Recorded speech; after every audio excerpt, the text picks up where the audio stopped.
जिस जगह अभी आप और मैं रहते हैं, ये जमीन आज से 400 करोड़ साल पहले उबलते और दहकते लावे से ढकी हुई थी, जिसका टेम्परेचर 5000 डिग्री सेल्सियस से भी ज्यादा था। हर तरफ आग, गर्मी और ऐसी खतरनाक जहरीली गैसेस थी जिसमें सांस लेना नामुमकिन था, जिन्होंने पूरी जमीन को अपने अंदर ढक रखा था। ना ही यहाँ सूरज की रोशनी आती थी और ना ही यहाँ पानी की एक भी बूंद मौजूद थी। जिंदगी का कोई नामो निशान तक नहीं था, क्योंकि यहाँ का टेम्परेचर इतना ज्यादा था कि अगर कोई भी क्रिएचर यहाँ कदम रखता तो चंद लम्हों के अंदर राख बन जाता। लेकिन फिर अचानक ऐसा क्या हुआ कि हजारों डिग्री जितनी ये गर्म जमीन ठंडी पड़ने लगी, और ना सिर्फ ठंडी बल्कि बिलियंस ऑफ स्टार्स और प्लैनेट्स के इस यूनिवर्स में सिर्फ एक इकलौती ऐसी जगह बनी जहाँ जिंदगी मुमकिन हुई। जमीन पर ये दरख्त, ये पानी, इंसान और जानवर कहाँ से आए और क्यों, जानते हैं आज की इस वीडियो में। कहानी हमारे अर्थ की।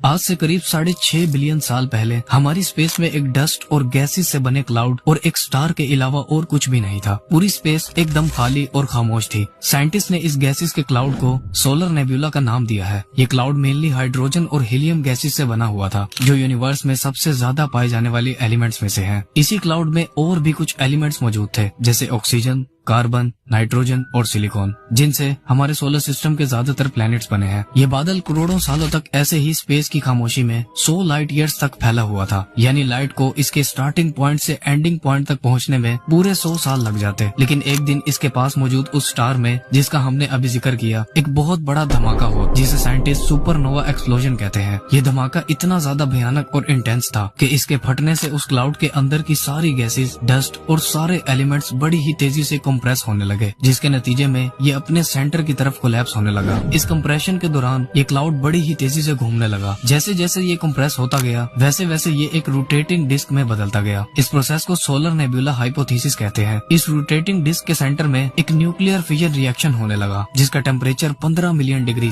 यानी 1.5 करोड़ डिग्री से भी ज्यादा था, जिससे हमारा सूरज यानी सन अपने फॉर्मेशन में आया था, जिसके अंदर भी न्यूक्लियर फिजन रिएक्शन से ही एनर्जी, हीट और लाइट बनती है। सन हमारे सोलर सिस्टम का 99.76% मास खुद अकेला होल्ड करता है, जबकि बचे हुए 0.14% में बाकी सभी प्लैनेट्स, मून्स, कॉमेट्स और एस्ट्रॉइड्स वगैरह बनते हैं।